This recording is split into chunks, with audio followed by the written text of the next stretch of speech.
kasih-Mu Tuhan. Ku ingin hanyut di dalam-Mu.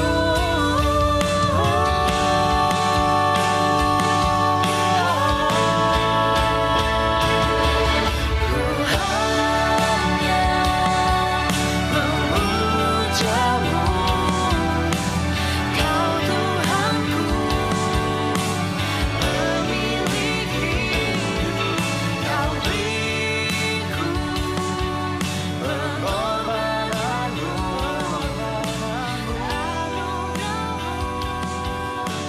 terindah bagiku. Hanya memuja-Mu, Kau Tuhanku, pemilik hidup. Kau beriku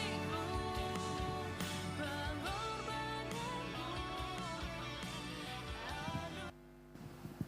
Shalom jemaat yang dikasih Tuhan, kita bersyukur kalau pada siang hari ini kita boleh bersama-sama beribadah kembali, baik secara onsite maupun secara online. Saya mengundang kita semua untuk boleh bangkit berdiri, dan kita akan memulai ibadah kita pada siang hari ini dengan pertolongan kita di dalam nama Tuhan yang menjadikan langit dan bumi. Dan turunlah atas kita sekalian damai sejahtera dari Allah Bapa, Allah Putra, dan Allah Roh Kudus. Amin.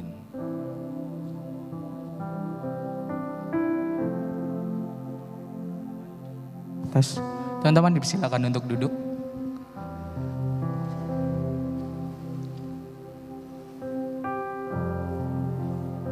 Selamat pagi semuanya. Masih kurang semangat. Selamat pagi. Oke, kita bersyukur kepada Tuhan karena Dia telah mengizinkan kita boleh bisa menjalani kehidupan kita sampai detik ini. Dia sang pemegang rencana dalam kehidupan kita. Hanya Dia yang kudus dan termulia. Mari kita angkat satu pujian untuk membuka ibadah kita pada hari ini. Holy, holy, holy.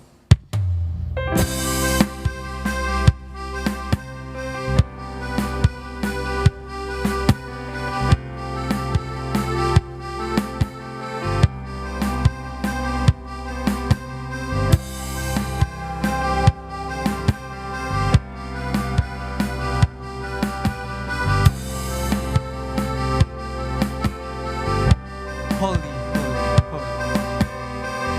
Holy, holy,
bersatu dalam doa. Tuhan, terima kasih untuk semua kesempatan yang Kau berikan kepada kami. Tuhan, hari ini kami datang di hadirat-Mu, mengaku segala kesalahan kami di hadapan-Mu Tuhan. Banyak yang terjadi selama seminggu ini Tuhan dalam kehidupan kami.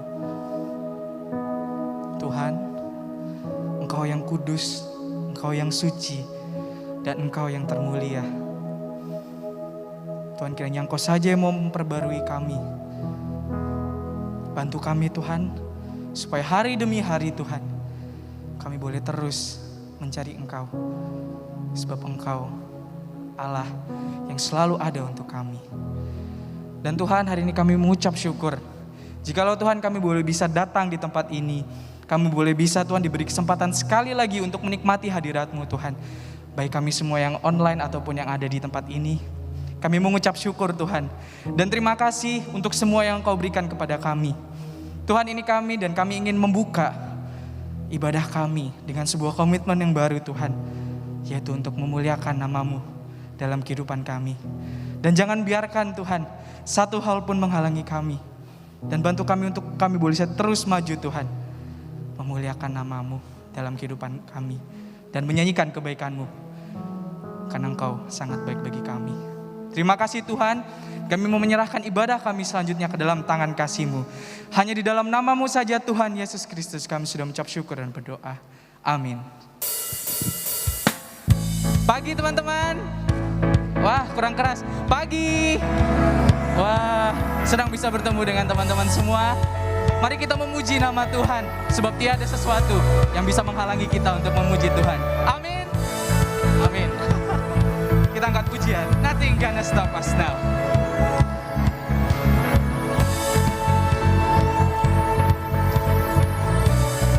And I will sing. I will sing. I will sing of your love for me. In my life, you're my everything.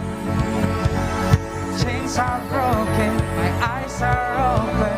You're my freedom now. You have brought me out from the dark. Now I'm running into your light. Change my pride into dancing. My lips go praise you now.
Change my crying into dancing. My lips go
forever, God. Yeah. I praise you forever. I praise you forever.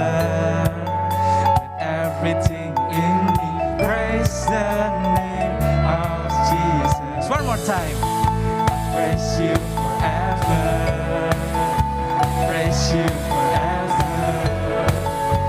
Everything in me, praise the name. One more time.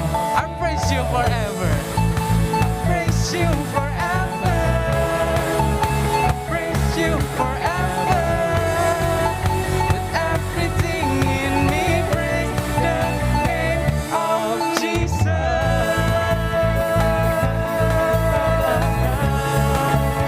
Nothing gonna stop us now from praising, from praising you.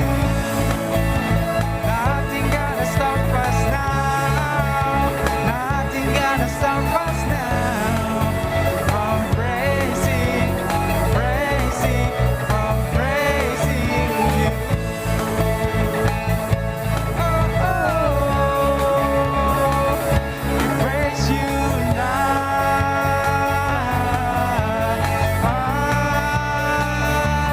Jesus. Sambil tetap bangkit berdiri, mari kita mengakui iman kita di hadapan Tuhan. Pengakuan iman rasuli. 1, 2, 3.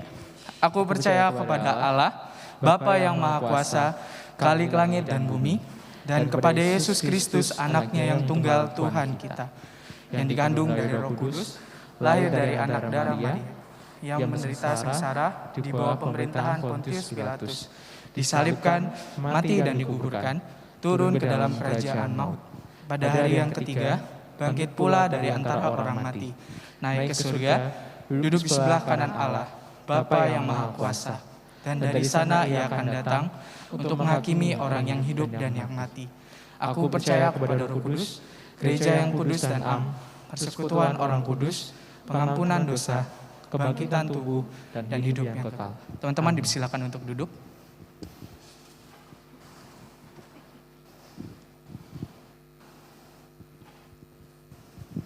Teman-teman semua, kita bersyukur jikalau sampai detik ini kita boleh bisa menjalani kehidupan kita. Bersyukur kepada Tuhan karena Tuhan selalu menyertai kita. Berbicara soal kehidupan, hidup kita sama seperti sebuah bejana di tangan seorang seniman. Banyak hal yang akan datang dan pergi dalam kehidupan kita. Tapi itu semata untuk membuat kita indah di mata Tuhan. Teman-teman, biarlah kita selalu mengiring Tuhan di dalam hal yang kita rasakan di dalam dunia ini. Dan tetap mengetahui bahwa Tuhan adalah tempat satu-satunya kita boleh bersandar. Dan seharusnya kita muliakan dalam kehidupan kita. Mari kita angkat satu pujian sebelum kita memasuki doa syafaat dan firman Tuhan hari ini. Bejanamu.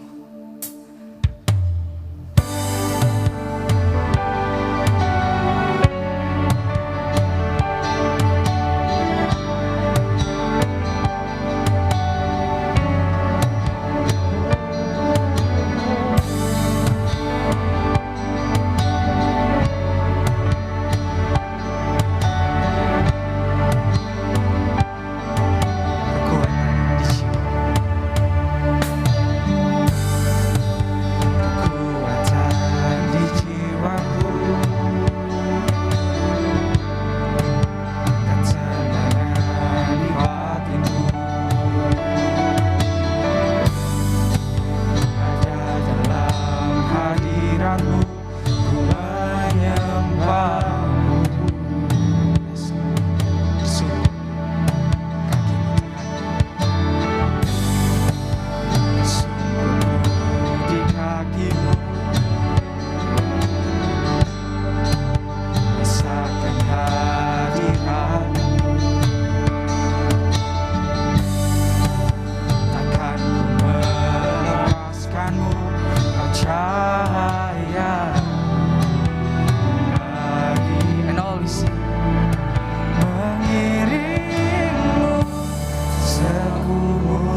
rencanamu Bapa. Pikiranku, kehendakku, ku serahkan padamu. Harapanku hanya di dalam-Mu. Ku kan teguh bersama-Mu Tuhan. Jadikanku bercanda-Mu untuk memuliakan-Mu.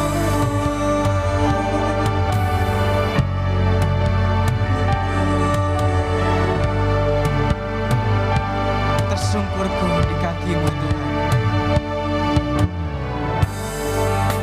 Tersungkurku di kaki-Mu. Rasakan hadirat-Mu.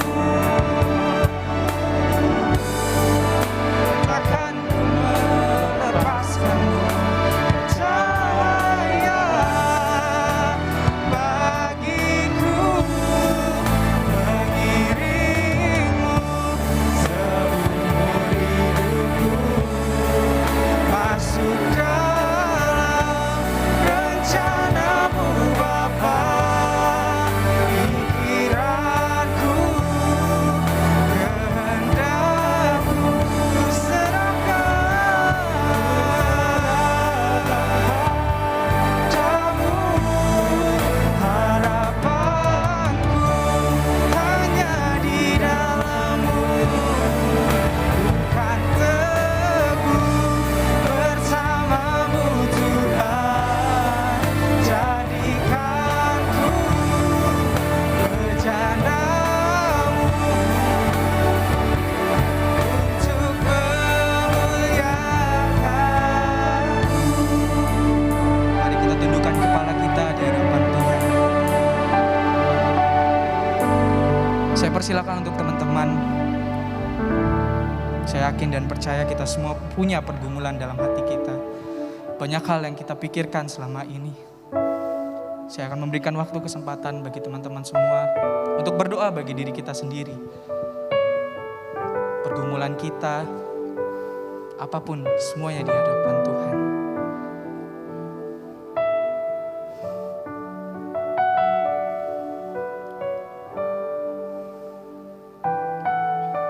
Tuhan, terima kasih Tuhan untuk waktunya.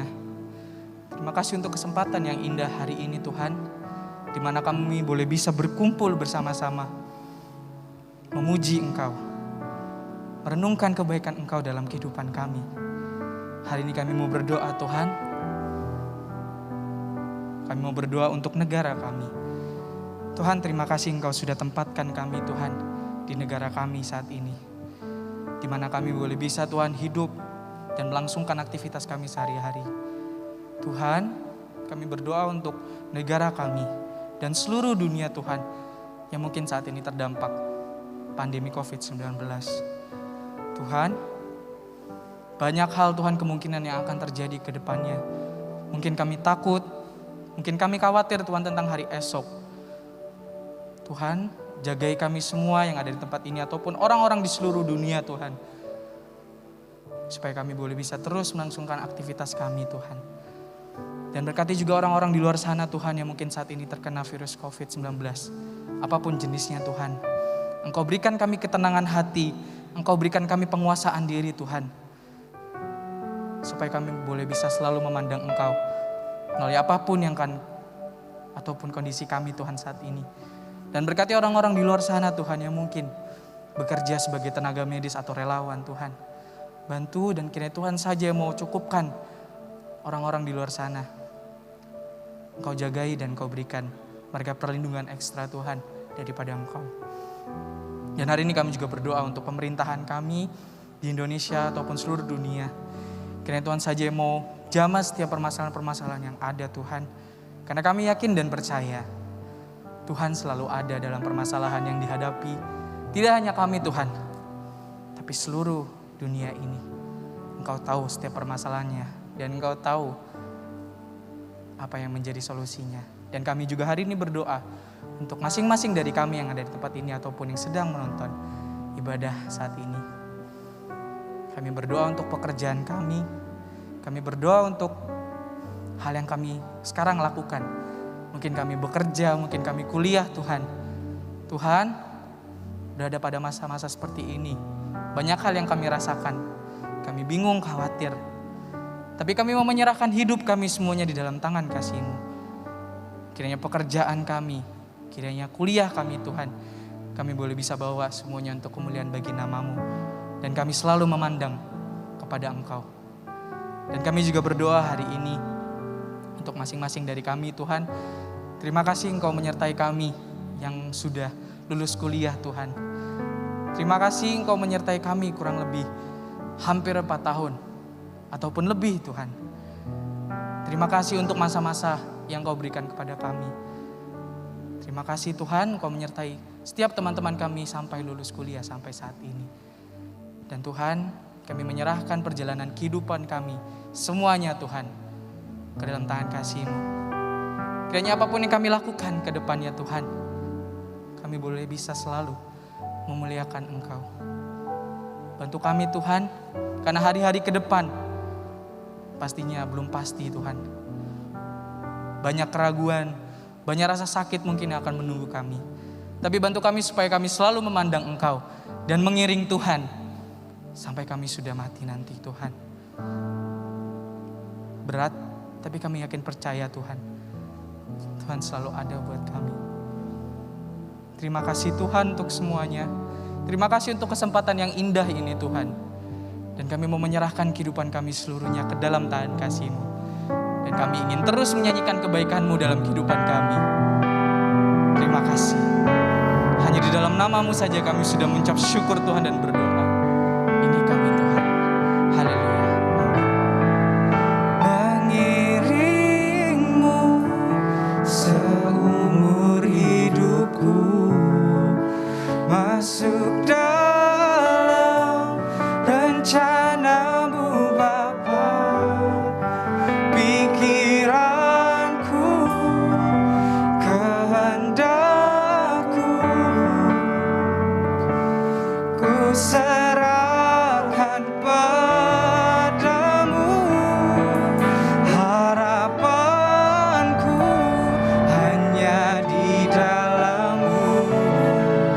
Ku kan teguh bersama-Mu Tuhan. Jadikanku bejana-Mu untuk, mari kita katakan sekali lagi kepada Tuhan, mengiring. Mengiring-Mu seumur hidupku, masuk dalam rencana-Mu Bapa. Pikiranku, kehendakku, ku serahkan padamu. Harapanku hanya di dalam-Mu. Teguh bersama-Mu Tuhan. Jadikanku bejana-Mu untuk memuliakan-Mu. Saya persilakan untuk hambanya.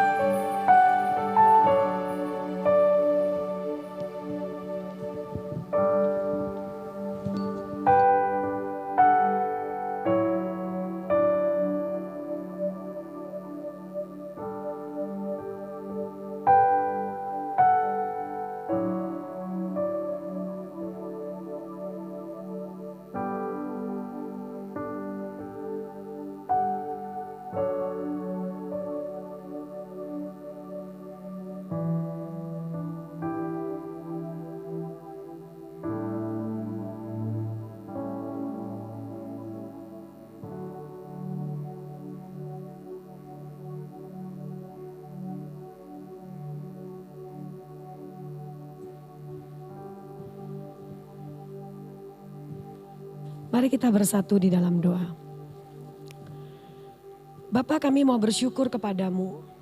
Kami boleh memuji memuliakan nama Tuhan. Kami juga bersyukur kepadamu dalam situasi yang mungkin belum terlalu aman bagi kami. Kami boleh tetap datang kepadamu beribadah. Kami mau menyerahkan Tuhan waktu ibadah ini ke dalam tangan Tuhan. Saat kami mendengarkan penguraian firman Tuhan, kiranya Allah Roh Kudus yang boleh menolong kami, baik kami yang ada di ruangan ini, maupun kami yang ada di tempat kami masing-masing, di rumah kami, sehingga hati dan pikiran kami boleh terarah kepada kebenaran firman Tuhan. Tolong hamba-Mu, tolong kami semua dan semua alat yang dipakai, agar tidak menghalangi berkat-berkat dari kebenaran firman Tuhan. Dalam nama Tuhan Yesus kami berdoa dan bersyukur. Amin. Saudara yang dikasih oleh Tuhan, kita hari ini tema yang diberikan kepada saya adalah surprise ya. Kita akan melihat bersama-sama dari Yohanes, Injil Yohanes pasal yang ke-21 ayatnya yang ke-15 sampai ayat yang ke-19. Ini perikop ini diberi judul oleh Lembaga Alkitab Indonesia, Gembalakanlah Domba-dombaku. Saya bacakan untuk kita sekalian, kita boleh memperhatikan Alkitab kita masing-masing, dimulai dari ayat yang ke-15. Sesudah sarapan, Yesus berkata kepada Simon Petrus, "Simon anak Yohanes, apakah engkau mengasihi aku lebih daripada mereka ini?" Jawab Petrus kepadanya, "Benar Tuhan, engkau tahu bahwa aku mengasihi engkau." Kata Yesus kepadanya, "Gembalakanlah domba-dombaku." Kata Yesus pula kepadanya untuk kedua kalinya, "Simon anak Yohanes, apakah engkau mengasihi aku?" Jawab Petrus kepadanya, "Benar Tuhan, engkau tahu bahwa aku mengasihi engkau." Kata Yesus kepadanya, "Gembalakanlah domba-dombaku." Kata Yesus kepadanya untuk ketiga kalinya, "Simon anak Yohanes, apakah engkau mengasihi aku?" Maka sedih hati Petrus karena Yesus berkata untuk ketiga kalinya, "Apakah engkau mengasihi aku?"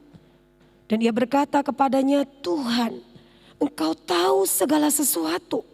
Engkau tahu bahwa aku mengasihi engkau." Kata Yesus kepadanya, "Gembalakanlah domba-dombaku. Aku berkata kepadamu, sesungguhnya ketika engkau masih muda, engkau mengikat pinggangmu sendiri dan engkau berjalan kemana saja kau kehendaki. Tetapi jika engkau sudah menjadi tua, engkau akan mengulurkan tanganmu dan orang lain akan mengikat engkau dan membawa engkau ke tempat yang tidak kau kehendaki." Dan hal ini dikatakannya untuk menyatakan bagaimana Petrus akan mati dan memuliakan Allah. Sesudah mengatakan demikian, ia berkata kepada Petrus, "Ikutlah aku." Saudara, demikianlah firman Tuhan. Berbahagia setiap kita membaca, merenungkan, dan tentu belajar mengaplikasikan firman itu di dalam hidup kita. Kita boleh lihat di slide yang kedua. Saudara, menurut saudara gitu ya, atau menurut kamu, apa itu tujuan gitu ya. Saya nggak bisa kayaknya ya, kalau dulu kan karena cuma di ruangan kan bisa turun nanya ya. Kayaknya sekarang tidak memungkinkan. Kasihan yang di rumah itu yang ditanya siapa, nggak kelihatan orangnya kali gitu ya. Menurut kamu, kira-kira saja di pikiran kita saja, apa itu tujuan dan apa pentingnya tujuan itu dalam hidup kita? Apa itu tujuan dan apa pentingnya untuk hidup kita? Saya yakin sekali salah satu tujuan dunia pendidikan yang sebenarnya banyak terlupakan, yang dimulai oleh Ki Hajar Dewantara ya, Ki Hajar Dewantara kalau nggak salah ya, mengatakan apa? Pendidikan itu adalah untuk membuat siswa, mahasiswa menemukan tujuan dari hidupnya. Harusnya arahnya ke sana, tapi nggak tahu lah ya, kadang-kadang bisa berubah di dalam kita mungkin ngelewati, jadi akhirnya orang tidak lagi mengarahkan ke situ. Saya dikasih tujuan khotbah, saudara. Boleh slide selanjutnya. Tujuan khotbah hari ini, gitu ya. Remaja pemuda memahami Allah merancang mereka semua untuk secara khusus untuk suatu tujuan mulia. Ini saya dikasih 3 nih ya. Kedua, remaja pemuda menyadari rancangan Allah jauh lebih indah daripada rancangan manusia. Ketiga, remaja pemuda mengambil komitmen. Jadi kalau sudah memahami, menyadari, terus sekarang ngambil tindakan. Kan gitu ya. Jadi kita sudah tahu dulu, terus kita pahami dengan baik, terus kita sekarang aksinya apa? Aksinya adalah mengambil sebuah komitmen untuk memberikan hidup melayani Tuhan. Saudara yang dikasih oleh Tuhan, ini artinya gitu ya. Balik lagi gitu ya, artinya adalah tujuan khotbah yang diberikan kepada saya mengarahkan kemana khotbah ini akan dibawa, betul ya? Kemana khotbah ini dibawa? Kemudian apa? Kesuksesan khotbah saya hari ini kalau ketiga tujuan itu tercapai. Oleh karena itu kenapa penting adanya tujuan? Satu, supaya gue gak seenaknya. Supaya waktu saya berkhotbah gak suka-suka saya. Saya lagi ingat tentang ini nih. Ya udah dah gue ngomong ini dah. Tema kemana, tujuan kemana, saya khotbahnya kemana, kan gitu ya.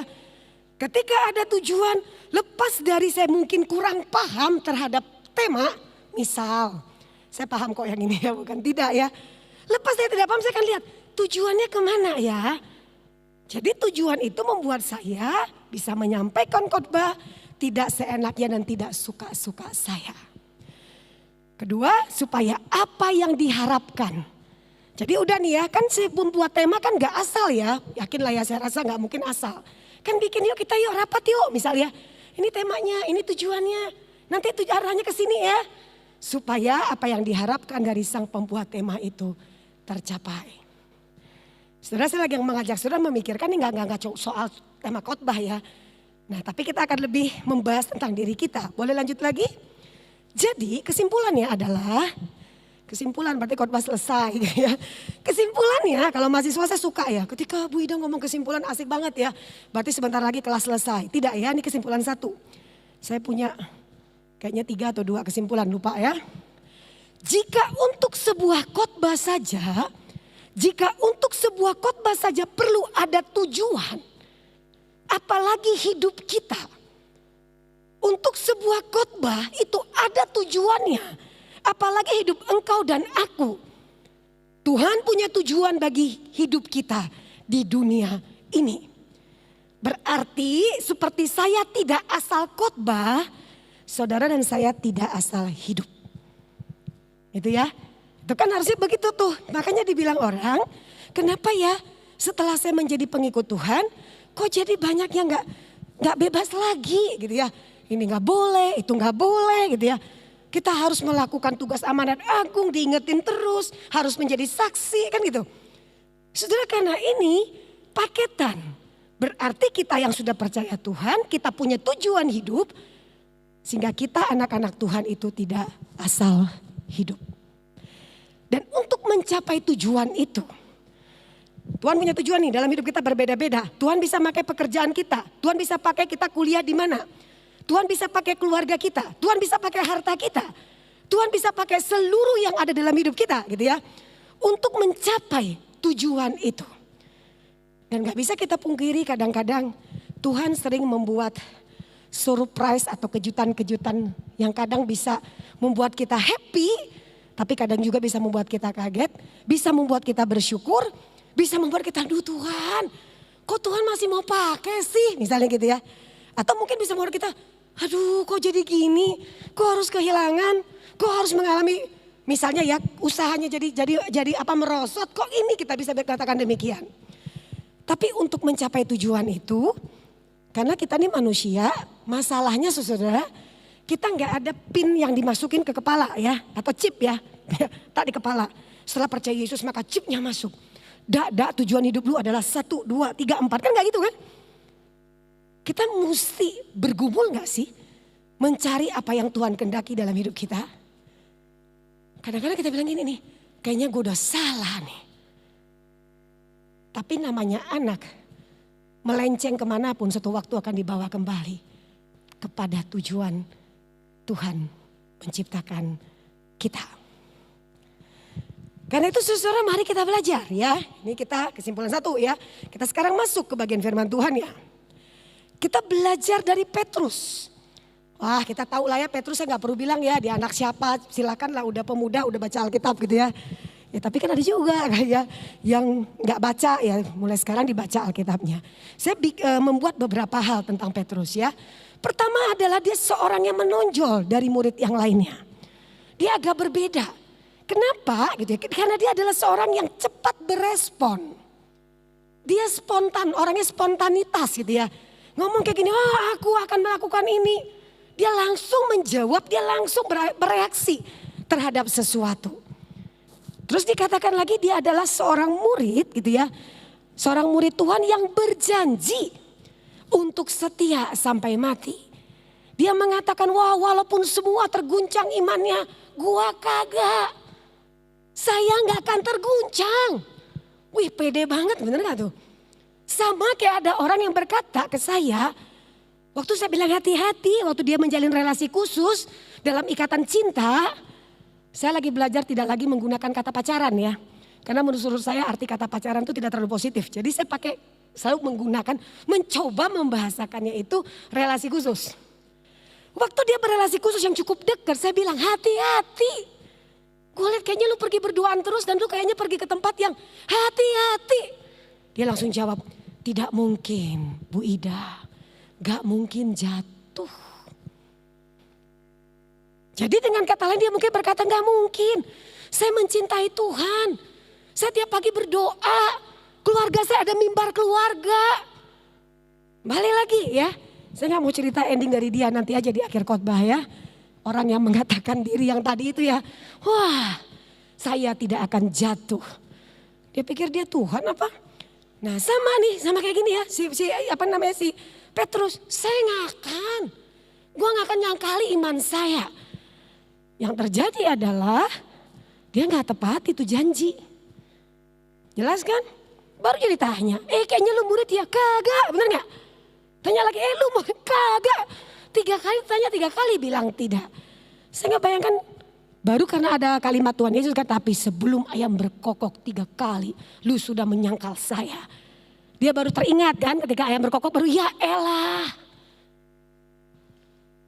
Bahkan dia seakan-akan kalau kita ngelihat ya barangkali kalau sepintas tidak ada kisah yang dia akhirnya menyangkal Tuhan.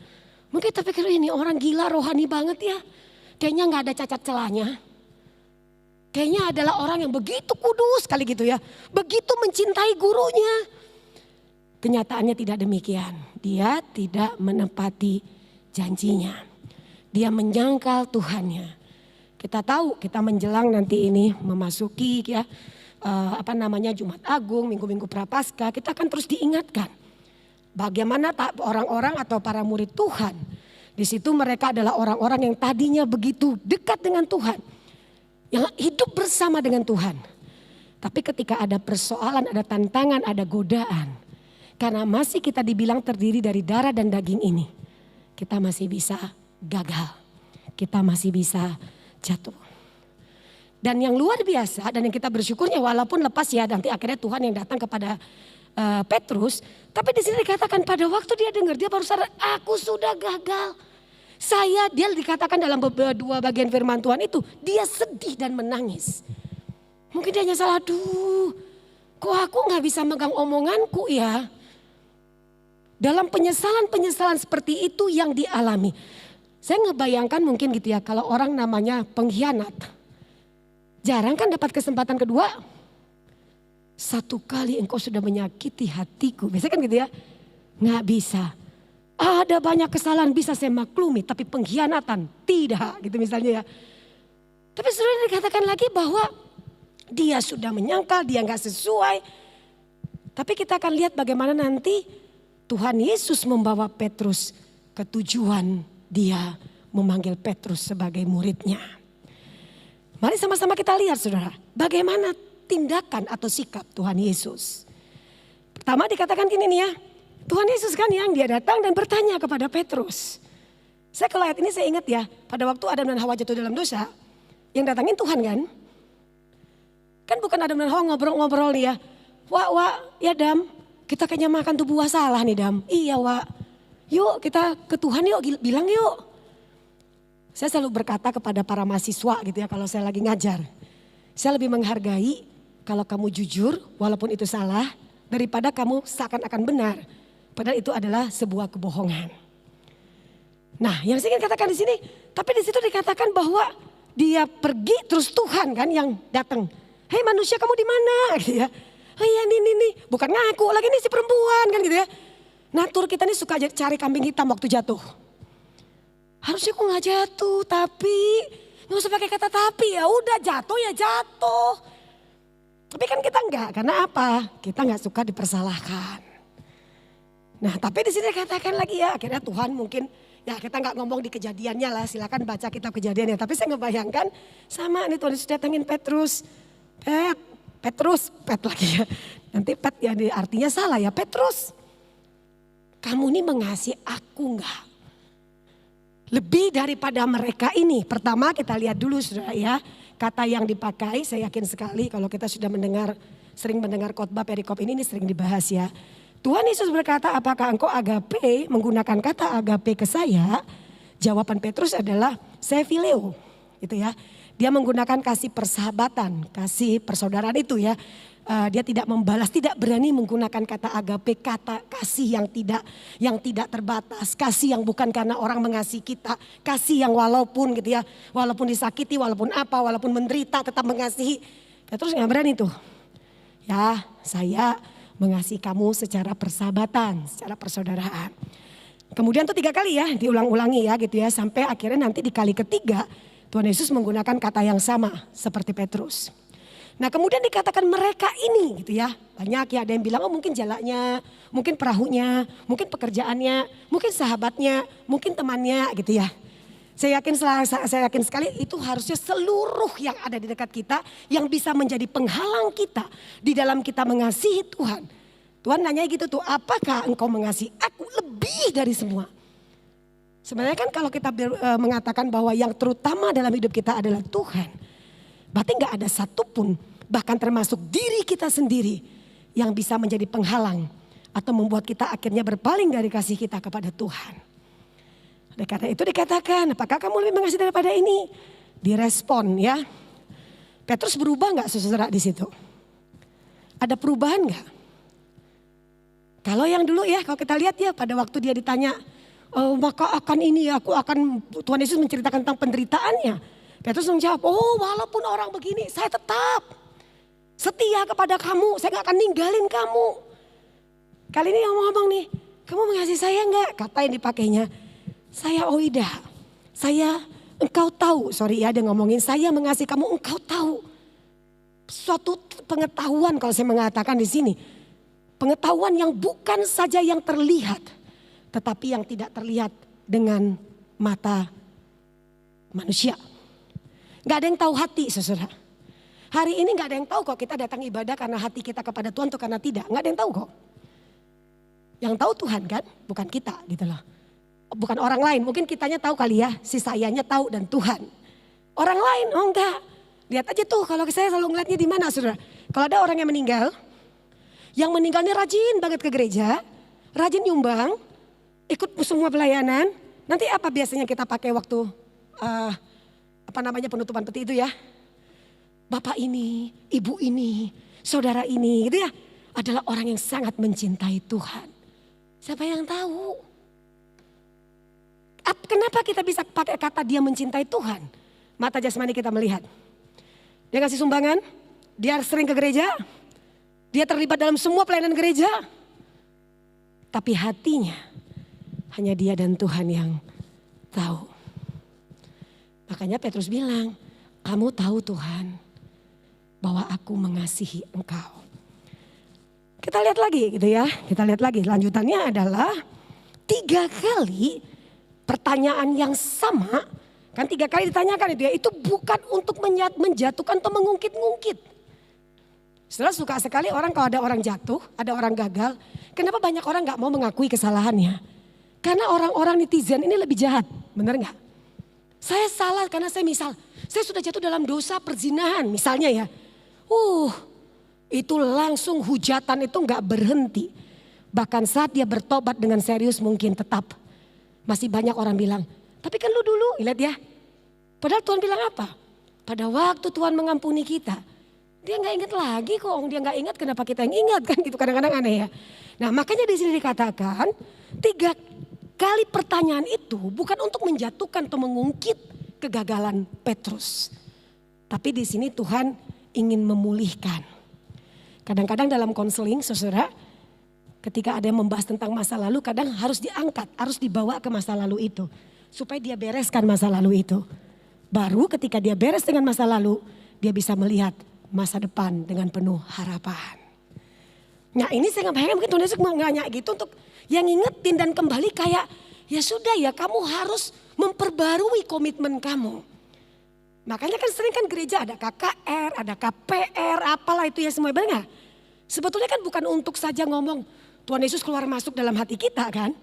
Siapa terima Yesus angkat tangan, 3 bulan lagi KKR, siapa terima Yesus angkat tangan. Emang Tuhan Yesus keluar masuk? Sekali loh ya saudara-saudara ya. Sekali, kenapa saya bilang demikian? Saya pernah khotbah di sebuah sekolah, gak sebut sekolah apa. Entah kenapa sekolah itu mungkin lupa.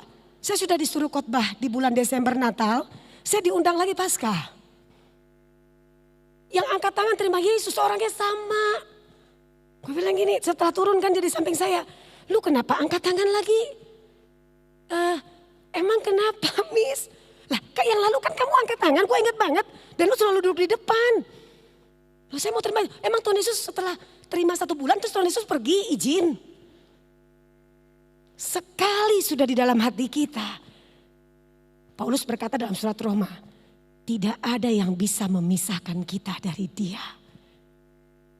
Ya, jadi oleh karena itulah kalau kita memperhatikan enggak sekali dan dikatakan bahwa di dalam bagian ini Petrus ingin dipulihkan oleh Tuhan. Pengen supaya pembaruan, makanya biasanya selain terima Yesus ada 2 tantangan kedua apa? Saudara yang ingin memperbarui iman saudara, memperbarui kok, benar gak ya? Yang selama ini sudah jauh dari Tuhan ya. Terus kita nangis-nangis kan? Kalau tersentuh ya. Kalau misalnya bagus banget ya cara menyampaikannya menyentuh hati. Nggak tahu juga ya cara penyampaian Roh Kudus yang menyentuh hati ya. Ketahuannya setelah dia pulang betul-betul bertobat atau kembali lagi. Nah itu aja tuh caranya kita tahu. Nah itu yang diinginkan oleh Tuhan. Supaya oke, kamu kemarin gagal membuktikan cintamu. Sekarang aku perbarui kamu. Supaya kamu bisa saya pakai dan menyatakan cintamu. Kebayang ya, saya ngebayangin udahlah begitu. Malah dikasih tanggung jawab yang baru, tugas yang baru saudara. Bukan dibilang ini, udahlah ya Petrus ya, ngapain kau pakai kamu? Pakai aja yang lain kan masih banyak. Saudara pada waktu engkau dan saya dipakai oleh Tuhan melayani Tuhan. Harus sadar, dalam arti gini, Tuhan gak pakai kita bisa banget. Ngapain kita? Emang kita yang lebih bagus dari kita banyak gak? Kalau dalam kacamata Tuhan kan semua cantik, semua cakep kan gitu ya. Tapi kalau dalam kacamata manusia kan ada juga tarafnya gak sih?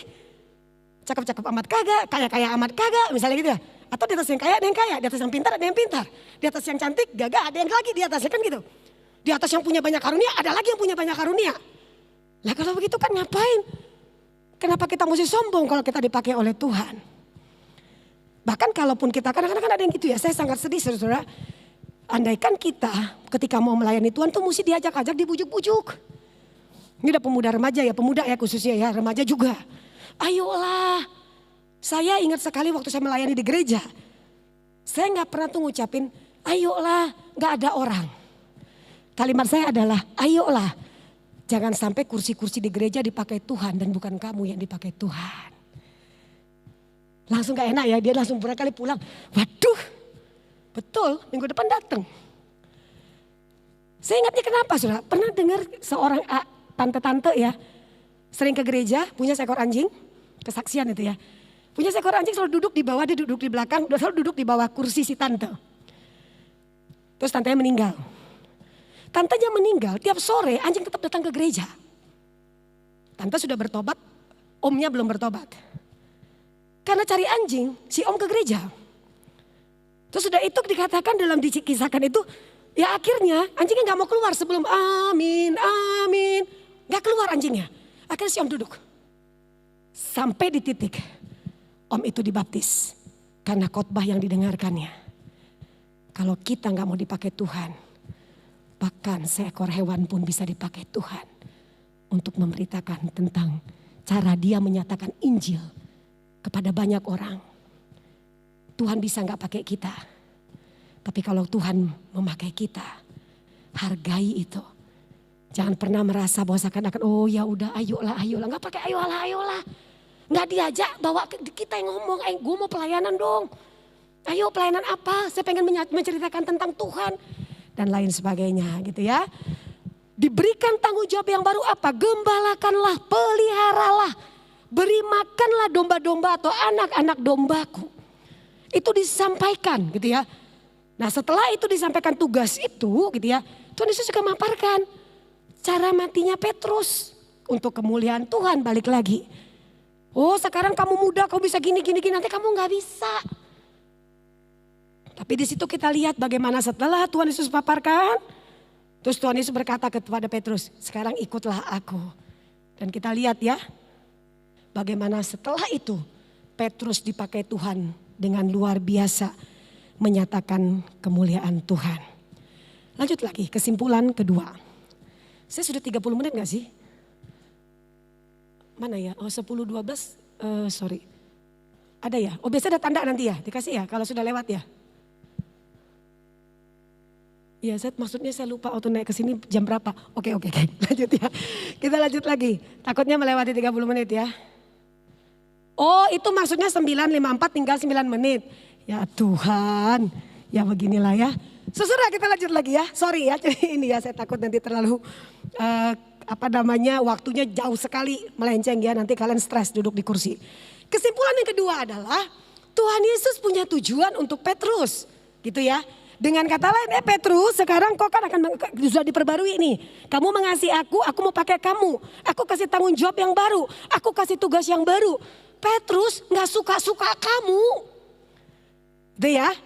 Kenapa dikatakannya punya tujuan, punya sebuah rancangan gitu ya. Untuk Petrus. Sehingga Petrus sadar sekali, oke, kenapa sampai dia. Sampai mau mati untuk Tuhannya. Karena udah diperbarui di sini saudara. Dia sudah tahu, tujuan hidup saya adalah untuk Tuhan. Untuk memuliakan Tuhan, melayani Tuhan. Sudah lihat yang kedua, kegagalan Petrus tidak menghentikan tujuan atau rancangan Tuhan itu. Saya cerita sama anak yang tadi ya, yang tadi saya ngomong tadi di awal ya. Dia jatuh akhirnya. Pacarnya hamil atau kekasihnya hamil. Pilihannya cuma bisa saja, ya sudah, gugurkan. Tapi sebetulnya dia adalah seorang yang sudah di dalam Tuhan. Dia berkata ke saya sudah jatuh sekali Bu Ida. Apakah saya mesti jatuh lagi? Dengan memaksa, mengarahkan pacar saya menggugurkan kandungannya. Terus dia mulai mikir lagi, apakah orang kayak saya masih dipakai oleh Tuhan? Saya berkata ke dia, bahkan orang yang mungkin jauh lebih berdosa bagi manusia, lebih berdosa dari kamu. Kalau Tuhan ingin memakainya, Tuhan akan pakai dia. Karena dia adalah sang pemilik hidup kita. Akhirnya dia bereskan. Dia banyak masuk ke anak-anak muda. Untuk berkata kepada banyak generasi muda. Jangan sok merasa kuat. Jangan sok merasa gak akan jatuh. Jangan sok ngerasa bahwa aku mampu. Enggak mungkin. Roh memang penurut tetapi daging lemah. Bahkan Paulus berkata yang baik yang ingin kulakukan. Tapi yang jahat yang kulakukan. Saudara, natur kita masalahnya seperti yang saya katakan. Waktu kita percaya Yesus, gak langsung di kepala kita ini ada chip. Mau lihat gitu, mau berdosa, ting tong gitu ya. Kudus, kan gitu ya. Gak gitu masalahnya. Masalahnya kita mesti berjuang, aduh ada godaan. Jangan kamu kumpul di antara orang-orang pencemooh. Mereka orang-orang yang mungkin tidak mengasihi Tuhan. Kalau dalam arti gini, itu ada dosa, kita datang ini salah. Berduaan di satu tempat bahaya ya jangan. Oh kalau waktu ujian nih, samping gua nih tukang tanya. Ya cari cara gimana waktu ujian, ya dia jangan di sampingmu gitu kan. Ini enggak, akhirnya apa? Terjadilah Tuhan kehendakmu, enak aja gitu ya. Satu orang kesaksian di gereja, waktu saya lagi khotbah di persekutuan, hampir saya sudah marah banget tuh sama anak yang bersaksi. Tahu kesaksiannya apa? Waktu ulangan, tiba-tiba saya lihat nomor 1 nggak tahu, nomor 2 nggak tahu, nomor 3 nggak tahu. Nomor 4 nggak tahu. Terus saya bilang, Tuhan tolong. Teman di depan saya itu adalah juara kelas. Entah kenapa dari duduk gini jadi gini. Sehingga saya bisa membaca jawaban itu dengan jelas. Praise the Lord. God is good all the time. Dalam hatiku ini orang agak rodok gak nyambung gitu ya. Itu kamu, saya sampai diam aja. Yang paling gila atau enggak siapa? Yang bertepuk tangan dengan itu. Gitu ya. Sesat. Nah, ya sesatnya dalam arti konsepnya ya teman-teman. Saya langsung ngomong ya waktu itu. Itu gak bener loh ya. Saya tidak tahu apakah dia bermaksud berguyon ataukah itu serius. Tapi itu agak berbahaya. Kalau dianggap guyon ada yang salah tangkap. Nah itu yang berbahayanya. Tapi saya langsung waktu mengambil mic, saya langsung bilang, teman-teman itu tidak benar. Untuk tujuan yang benar harus menggunakan cara yang benar. Tujuan salah, cara benar tetap gak benar. Cara salah, tujuan benar juga sama-sama gak benar. Kalau untuk sebuah tujuan mulia harus dilakukan dengan cara yang mulia. Nah saudara, mari sama-sama kita melihat di sini bahwa Tuhan tetap memakai kita. Ini bukan dalam rangka gini loh teman-teman ya. Ada orang bintangnya takutnya salah tafsir. Kalau gitu mari jatuh supaya dipakai Tuhan. Gak begitu loh ya. Yang saya ingin katakan, kalaupun kita jatuh, kalaupun kita mungkin melenceng, kalaupun mungkin kita lari dari rancangan itu, sekali Tuhan sudah merancangkan tujuannya dalam hidup kita, dia dengan caranya akan membawa kita kembali kepada dia. Kemudian dikatakan di sini adalah, saya ingin menuliskan di sini ya, kegagalan Petrus tidak, terus kejutan surprise bagi Petrus adalah, dia mungkin berpikirnya malah dia akan diapakan saudara. Mungkin akan dibilangin, wah gak akan, sorry ya Petrus, aku gak mau pakai kamu lagi. Kamu gagalmu parah ya. Kamu sampai mau memaki-maki, menghujat-hujat kan. Memastikan, bersumpah-sumpah loh kamu bilang kamu tidak kenal saya. Saya gak mau pakai kamu Manusia di dunia ini banyak, ngapain pakai kamu gitu ya. Gak begitu, surprise bagi Petrus adalah masih mau dipakai. Teman-teman, kadang-kadang penerimaan kita terhadap seseorang yang sedang jatuh itu jauh lebih menguatkan dibanding setiap kali kita kasih kata-kata rohani. Penerimaan itu akan membuat orang itu mungkin ngerasa, aku sudah gagal. Tapi mereka masih menerima, masih mau memberikan kesempatan. Sama kayak Tuhan, udah gagal, kamu udah gak gak ini, tapi dikatakan apa? Gembalakanlah domba-dombaku. Masih dikasih tugas teman-teman. Itu gak main-main gitu ya. Kasih Petrus diperbarui. Dan komitmen dari mengasihi itu. Dia harus melakukan tanggung jawabnya. Dengan menggembalakan dengan baik. Kita diperbarui mungkin hari ini. Tuhan perbarui saya. Mungkin saya sudah mulai melenceng dari tujuan Tuhan. Tuhan bawa saya kembali kepada tujuan Tuhan. Dan pada saat kita mengatakan demikian saudara. Kita mulai balik lagi. Oh ya Tuhan ya. Apa yang harus kau lakukan untuk Tuhan? Dan dikatakan sampai mati, atau mungkin untuk kita sampai kita mati sekalipun, tetaplah memuliakan Allah. Slide terakhir saudara, bagaimana kita mengaplikasikan bagian firman Tuhan ini. Pertama adalah sadarkah kita atau mari kita sadar bahwa tidak ada yang tidak punya tujuan atau rancangan indah dari Tuhan bagi kita. Tuhan punya tujuan. Walaupun memang kita sulitnya adalah kita nih gak dikasih tahu langsung aja sebetulnya. Kalau misal Tuhan langsung bilang ya, kamu kesini ya. Kadang untuk sebuah pelayanan yang saya lagi mau kerjakan nanti ke depan, saya mesti ngelewati belasan tahun nih untuk sesuatu yang saya rasa, Tuhan kok kayak gini gitu ya. Jadi mari sama-sama kita ngelihat, Tuhan punya tujuan. Kok kita bingung, tapi tujuannya apa ya? Gumulkan. Dengan saya ambil jurusan A, saya katanya baru lulus ada yang baru lulus ya, kuliah. Jurusanmu misalnya apa? Desain? Atau jurusanmu misalnya berkaitan dengan misalnya bisnis? Tuhan ini untuk apa? Saya nanti bisa berbisnis, bisa macam-macam kita mungkin punya pemikiran-pemikiran untuk kita bisa menjadi sukses. Tapi jangan lupa, orang sukses itu jikalau ia bisa mensukseskan orang-orang di sekitarnya. Menjadi kaya tidak salah. Yang salah itu kaya dengan memiskinkan orang-orang di sekitarnya. Kan gitu. Jadilah kaya dengan memperkaya orang-orang di sekitarmu. Itu baru keren tuh. Dan saya yakin sekali bahwa harusnya tujuan Tuhan. Ketika kita diberkati dalam banyak hal, gak hanya materi saudara. Kita memberkati orang-orang lagi yang ada di sekitar kita. Ketika kita merasa, gila ya aku sudah begini tapi aku mendapatkan anugerah. Aku sudah begitu kotor, aku mendapatkan anugerah. Anugerah kasih karunia Tuhan yang masih menerima, yang masih menyelamatkan. Itu juga kita pakai ketika kita bertemu dengan orang-orang yang di sekitar kita. Yang mungkin mereka juga mengalami, aduh sudah merasa gagal, kita berkata Tuhan mengasihimu, Tuhan menerimamu.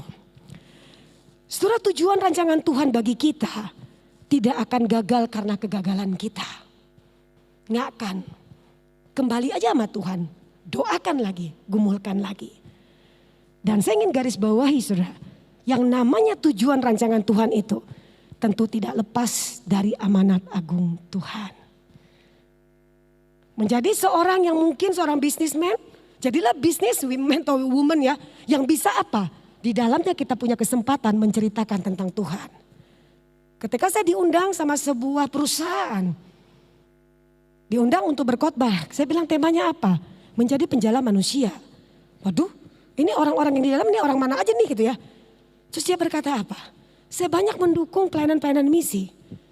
Tapi saya ingin di tempat perusahaan saya ini, semua orang-orang Kristen yang bekerja di dalamnya punya hati untuk menjala jiwa. Itu yang harusnya kita berharap gitu ya, kita betul-betul Tuhan pakai saya. Lewat pekerjaan saya, lewat hobi saya, lewat apapun itu. Tuhan memanggil kita yang gak boleh dilupakan tuh nomor 3 saudara. Bahwa kita dipanggil untuk memberitakan, menceritakan tentang Kristus. Pergilah jadikanlah semua bangsa muridku. Jadilah saksi dimanapun kamu berada. Yerusalem, Yudea dan sampai ke seluruh bumi. Itu harus kita sebagai pemuda-pemudi. Itu harus atau sebagai teman-teman ya remaja ya yang SMP, SMA. Harus jadi kerinduan kita. Yang terakhir saudara. Bersediakah engkau dan saya mengambil sebuah komitmen. Membiarkan hidup kita. Yang kita mungkin hari ini mengatakan Tuhan aku mengasihi engkau. Dan kita bisa berkata aksi dari kasihku adalah melayani dan memberikan yang terbaik bagimu. Karena kasih tanpa aksi berarti itu hanya sebuah ucapan bohong atau gombal. Mari sama-sama saudara. Saya tidak tahu kita di rumah, kita di sekolah, kita di tempat kerja, dimanapun kita berada. Selalu berkata bahwa Tuhan engkau punya tujuan dalam hidupku. Pakai aku untuk melaksanakan tujuan itu. Untuk melayanimu, untuk menceritakan tentang kasihmu. Mari kita bersatu di dalam doa. Tuhan Yesus kami mau bersyukur untuk hari ini firman Tuhan kembali mengingatkan kami. Melalui Petrus kami belajar bahwa ada tujuan Tuhan yang begitu indah, yang begitu luar biasa bagi setiap anak-anak Tuhan. Tujuan bagi seluruh orang yang percaya kepada Kristus adalah dipakai Tuhan menjadi pembawa berita Injil Tuhan. Dengan segala kapasitas kami, dengan segala keberadaan kami rindu dipakai oleh Tuhan untuk melakukan rancangan Tuhan itu dalam hidup kami. Tuhan jikalau ada di antara anak-anak-Mu baik yang hadir di ruangan ini atau di rumah masing-masing. Yang mungkin saat ini merasa gagal. Yang mungkin saat ini merasa begitu berdosa dan kotor di hadapan Tuhan. Bapa, bila Roh Kudus-Mu yang berbicara bagi mereka. Bahwa tidak ada kegagalan manusia yang menggagalkan rancangan Tuhan bagi anak-anaknya. Karena itu biarlah kami boleh balik kepadamu. Dan kami boleh mengatakan Tuhan, kami ingin mengambil sebuah komitmen. Mengasihi Engkau lagi. Dan kami boleh melayani Tuhan untuk kemuliaan Tuhan. Di dalam nama Tuhan Yesus kami berdoa dan bersyukur. Amin.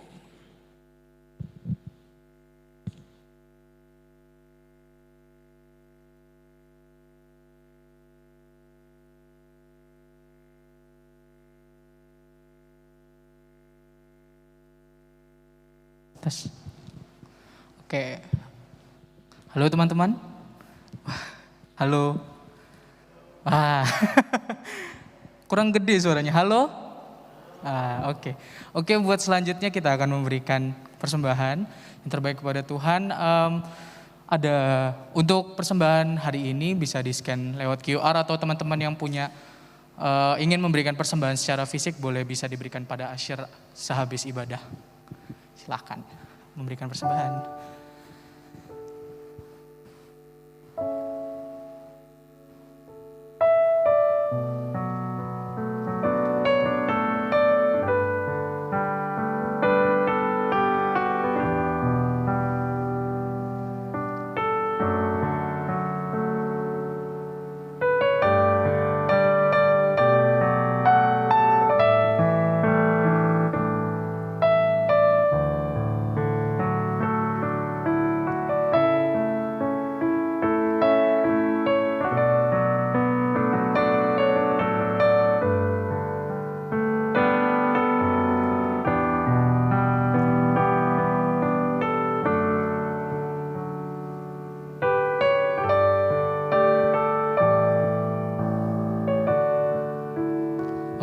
Jikalau teman-teman sudah memberikan persembahan, mari kita satu dalam doa. Tuhan, terima kasih Tuhan untuk kesempatan yang indah hari ini kami boleh bisa menikmati ibadah dari awal sampai sekarang ini. Dan kami ucap syukur jikalau sampai saat ini Tuhan masih memberikan kami banyak berkat, banyak penyertaan Tuhan. Dan ini kami Tuhan hari ini ingin memberikan persembahan yang terbaik bagi Tuhan. Dan kiranya tidak hanya persembahan yang hanya kami berikan Tuhan, tapi kiranya melalui hidup kami Tuhan, kami boleh bisa memberikan yang terbaik bagi Tuhan selama kami hidup. Dan kami menyerahkan persembahan hari ini semuanya ke dalam tangan kasih-Mu. Hanya di dalam nama-Mu saja Tuhan Yesus Kristus kami sudah mengucap syukur dan berdoa. Haleluya, amin. Saya mengundang teman-teman semua untuk bangkit berdiri. Kita akan mengakhiri ibadah pada hari ini. Doksologi.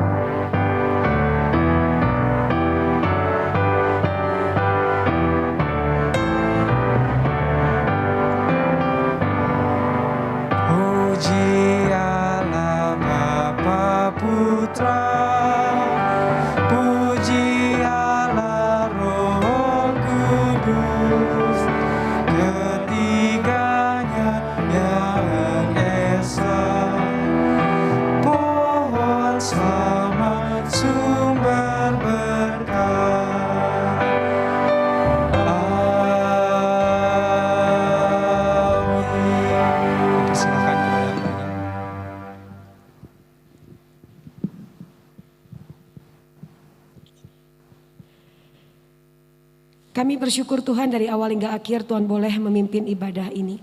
Sebelum kami kembali dalam segala aktivitas kami sungguh merindukan berkat daripada-Mu.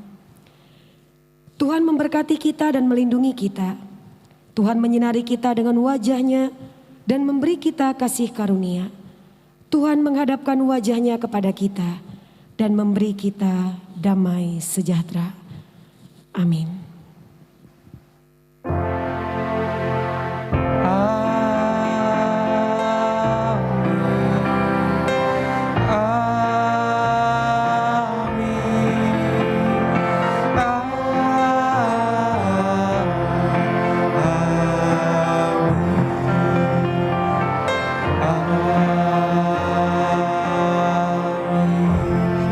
Silakan duduk, silakan bersaat teduh.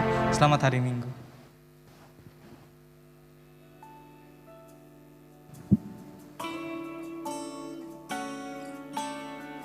Ku ingin selalu dekatmu di sisimu Tuhan. Ku ingin hanyut dalam kasih-Mu. Ku ingin selalu dekatmu di sisimu Tuhan. Ku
Ya, selamat